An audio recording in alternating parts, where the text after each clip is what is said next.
and welcome back to Witch Chat, the official Witch Chat Atelier podcast. I'm your host, Lena Lemon. And I'm your other host, Tim Liu, with my buddy, Brush Buddy.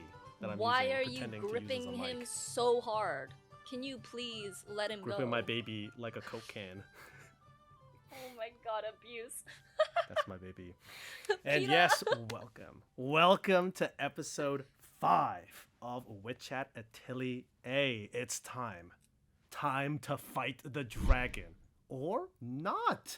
Thanks to Koko's ingenuity, they defeat the dragon with the power of love, creativity, and a big ol' cloud bed.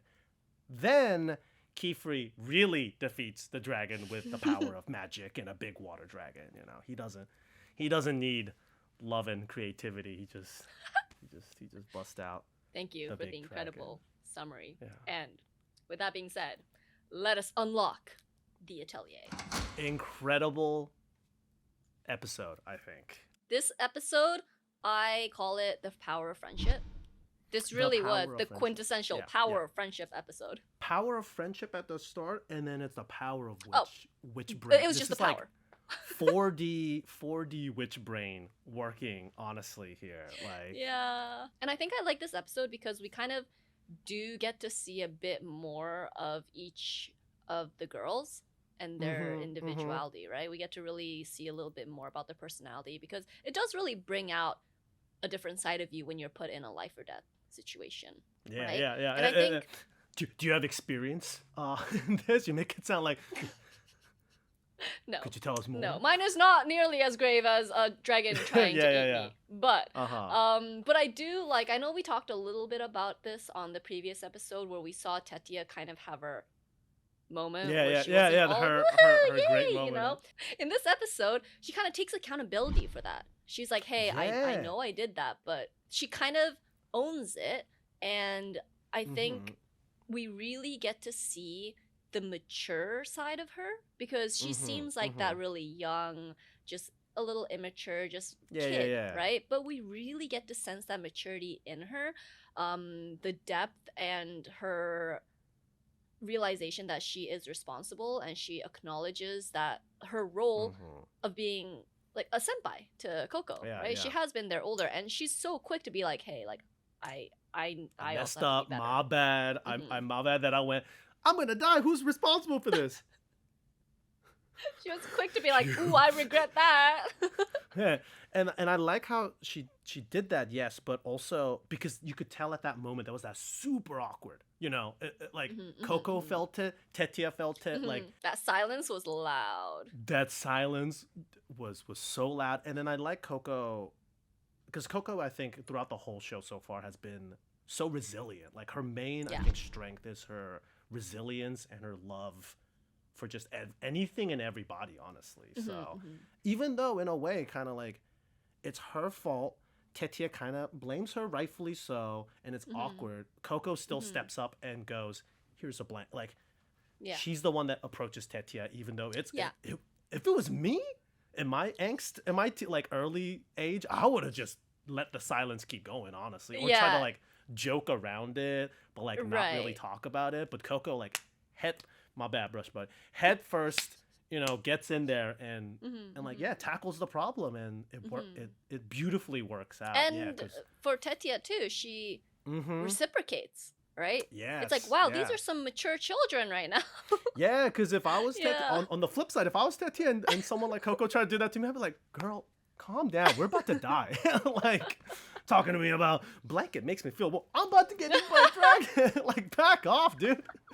But no, like she goes, oh, my bad, like I'm the actual, like I should be more mature. And her cloud magic, really nice, really cool, very nice. And I mean, at the end of the day, it's that cloud magic that kind of saved everyone. That's what I'm saying, like that little moment, and then they're like, wait a minute, that's a great idea. And I love how from the first episode when Koko was going like, I gotta find the forbidden magic, Kefrey, give me, and then Kefrey's like, hold up, how about magic that makes people happy? Because that's what being a witch is all about. And she takes that, applies it here for basically a creature that I think most people is like would we have to fear, defeat the dragon. and you have to defeat exactly. Like Agate, like first reaction is which is I think rightfully so. Like what magic could we use to fight? Basically like how do we take this? How do we take this dragon down? And Coco's like, no, how do we make the dragon happy, comfortable, and happy? Yeah. And also, I thought it was really cute because when they were talking about the comfy bed, right? That was the most amount of emotion I've seen from Riche. Yeah, talking about the bed. When she got passionate, it's like, you're right. She was like, you're right. You're right. Who doesn't love a comfy bed? And she's so happy. And I'm like, oh, girl, she got some emotion. Riche has bursts of emotions when she can chill out. I think her goal is to be a chill guy, really. Yeah. Like, her number one goal is how can I chill the most? So I think Riche shows her personality when it's something that she cares about. Yes. Right? Yes. Anything else, she's just like, okay, whatever. Cool. Comfy bed? Yeah, comfy. Having a good sleep? My God, you're a genius. Like, and then we get to the bit where the operation they build out, the scene where they're all running together and like figuring out the drawing. I love that moment too. That was such a cool. That was really cool when they were all simultaneously drawing the spells. Like, they're all hands together. Right? Let's go, team. Let's go. And then they all go for it. Like they split into two groups. Real quick note. There's a moment in that running scene where Tetia lifts up Koko on the building. Oh, did you think of how jacked she is? That's what I'm legit thinking. Tetia, what does she bench? Like, her deadlifts must be her upper back strength must have been insane. Like, shouts out to the witches and the witch apprentices. I truly thought that as well. I was like, I don't know if I was running, right, full speed, and I don't know if I could just, whoa, like, turn around, like, someone just my grab my size, boy and just, my height. That was crazy. Shouts she got out, that superhuman strength. Shouts out to strong truly. Tetia. And another little moment when they draw on the ground with the pen.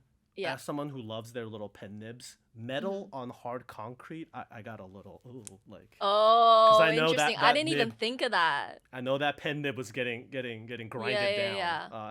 Oh, interesting. Because I really did not think about that at all. When you said, oh, when they were drawing, I thought you were gonna say that was such a cool moment. Seeing. Oh, that was also such a cool moment. So all of them focused. I think that moment was cool. It was similar to kind of when I said Koko entered her flow state back in the data range, right? This was all of them entering kind of that state, right? Like we see the close-ups of their eyes, the pure focus of nothing but what they need to do right then there. Yeah. And like when they finished the circle, they hit the superhero landing pose.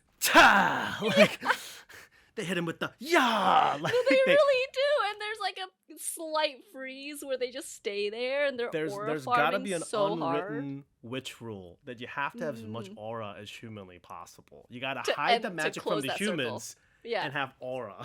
What a shame, because you know how people aren't allowed to see witches do their thing? I know. That means no one has seen that. Nope. What a shame. They do it all They in, do it in for secret, the love of the game. So they don't do it to show people. They do that for the love of the game, truly. No one's seeing this. Like, in reality. Like, no human sees this. They're so just good. I'd like to imagine that there's an underground witch world where they're all just like aura farming. They're like, yo, which pose are you gonna try to, or what pose are you trying to hit? You know? I did a trick where I drew it under my feet. Like, yeah. Oh, real quick. The bed. When they made the bed, they made the two like the names of the spell. I think it was the Dragon Disabler Cushion. Yes. Or Agate's aura moment. Serpent's It was bed Serpent's bed. Yes, Serpent's bed of sand. What team are you on? You know, I'm gonna have to go with Dragon Disabler Cushion. Oh, I love a cute, quirky little name, you know? I would choose Dragon Disabler Cushion now, but at that age, at Agate's age, Serpent's Bed of Sand for sure. Like, really? It's that perfect, edgy, like, early teen, late middle school where I'm just like, I'm so cool. Like, Agate and me, you know, they call it the Chunibyo. Yeah, we would have on our like video game username would have been like Grim Reaper X, like You know, me and Aga would have had one of those names. You know, like it's so funny. The witch, the Slayer witch or something. The Slayer witch. Oh my gosh. Yeah. No, this episode just threw a lot at us. We also get to see a little bit more of the Brimmed Cap. Yes, the Brimmed Cap and the little like inverted color. The black and white scene. The black and white scene where he's just like, Koko, like my chosen one. Like I love how this witch, because from episode 1, you know, you see the flashback. He gives, you know, Koko the book, the wand, and it feels like that could be for any child could have been a witch. Any child could have been in Koko's place. Yeah, but now it feels like no. It seems like this witch chose Koko. So it seems like that witch was there specifically to bring Koko because they knew Koko was gonna be there. Yeah, so it's like now is Koko part of a grand prophecy? Like what's going on here? Like some really plot, some crazy underlying plot. Ooh, the plot thickens. Okay, let him go. Let your brush buddy go. But no, that was cool because it really does make you think. It makes you wonder, what does Koko have that's different? Yeah, like what makes her so different from these other witch apprentices or just random children that this bad witch also, you know, I'll teach you things Kefrey. Well, like now it's time for you to get a gift. I'm like, what? What is this? What is going on? What is cooking? What are they cooking? Yeah. Oh, so many things. But wait, I know so many things happened, but I want to know.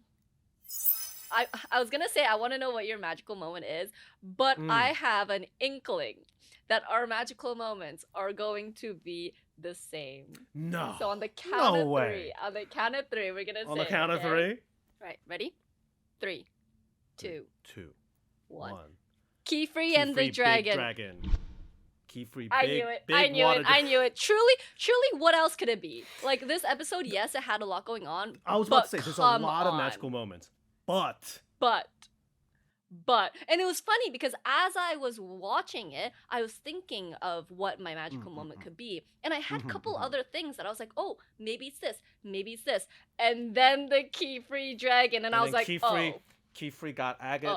This is Agate got in his arms, and he's just like, he had his spell in his arm, and he did the same aura. No, it was crazy. Like when Agate fell, I knew that was probably when Kefrey was gonna come in and save her, right? Like that I kind of expected, but I did not. I was not prepared for what was to come. Like yeah. Like how cool was it where he finished his spell, one hand, one arm with that. One arm? And he still gets to hit the superhero pose. He still lands that pose in midair as they're like projectiling up, right? Oh my gosh. A witch's priority is in Kefrey's mind, saving Agate and being aura farming is exactly on the same priority list. Like it should be. As it should be. And it was just so cool to see. Like the second he does that is when he rips through the barrier, you know, through that cloud, like. And then, bam! It disappears. That's the cloud, boom! Like just clearing up. I don't know if you also got this, but I can't help but draw similarities between that scene of Kefrey being up in the air looking down, to that scene where Gojo is also flying. Do you know what I'm talking about? Where he's just looking down. I was like, that's cool. That's so cool. The parallel of a cool teacher doing a cool moment. Yeah. They're just both so high in the air, just looking down. Oh my gosh, that was really cool. And I like the practicality of it almost because the clouds obviously one the purpose is to make a cool moment, but two actually logistically. Because the water dragon that he summons requires water droplets. You know, he needs a concentration of water, which clouds are made of water vapor. I didn't even. That's what I'm saying. The reason that giant hole happened is because he sucks up basically the entire water in that area. I didn't to even make his giant connect dragon. that. So it's but science, on that baby. note, though, the water droplets, I also wanted to point out at the beginning. Did you see how beautiful each water droplet was? It's like the rainbow tint. Yeah. Oh my god, it was beautiful. Before it turned gold and became the dragon, the individual water droplets were so pretty. And then the forming of the gold dragon, everything was immaculate. It says gold dragon, but I wrote in my notes, orange soda, orange juice dragon. my man using the power of magic. Tim, it was 100% gold/yellow. It was not orange. Do not diminish his insane dragon like that, okay? It was a gold dragon. Still aura. And I love when any anime cuts out sound. Like, in that moment where there's no sound, you know? It's like, mwah. And it just makes you focus even more on the scene itself, right? And then the poor dragon's looking up at the water dragon going, it's like, oh! Okay, it's my time, I guess.